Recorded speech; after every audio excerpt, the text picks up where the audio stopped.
So this is a very special moment. I have just started this YouTube channel in late April of 2021, and I'm going to tell now the very first star story on this channel.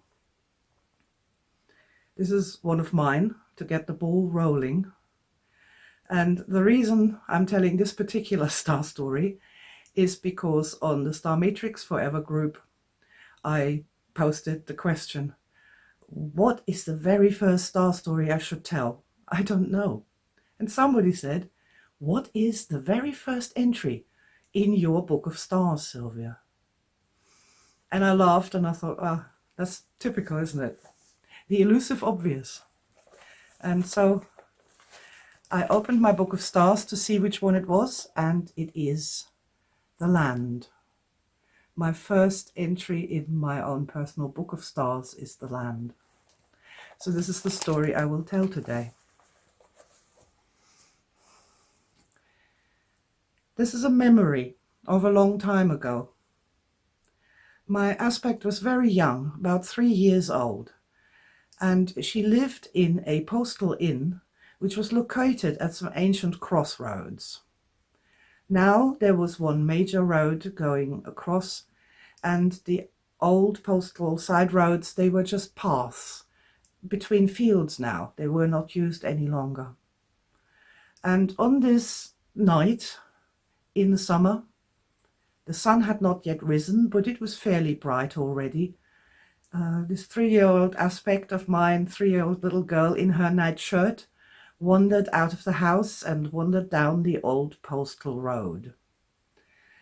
In the night it must have rained, because there were little rivers flowing from the hillside down.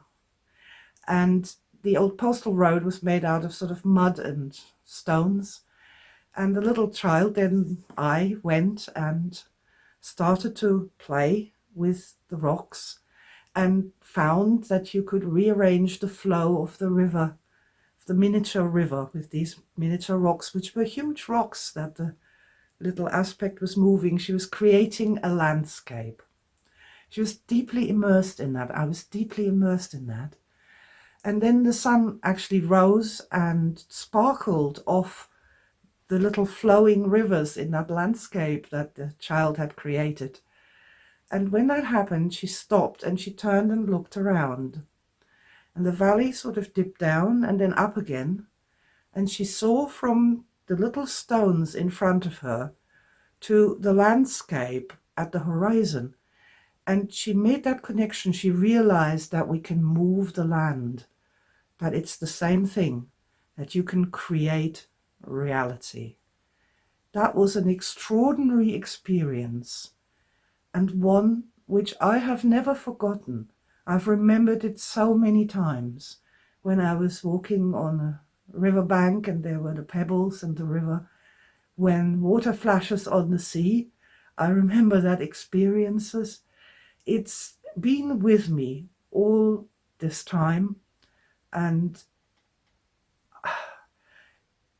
only a couple of weeks ago I made a painting called The Blessed Child to remember that small child that moved the rocks around with her hands and looked from the small rocks to the big landscape and realized that we have this power in our hands to create reality. So that is my first star story, the land. Thank you for listening. And if my story has triggered something in you, reminded you of an experience of your own, I would love to hear about it. And type it into the comments or make a video. I'd love to hear more star stories. We need more star stories in this world. Thank you for listening. Thank you for being here. And I'm wishing you all the best on your life's path and many, many brand new sparkling star experiences still to come.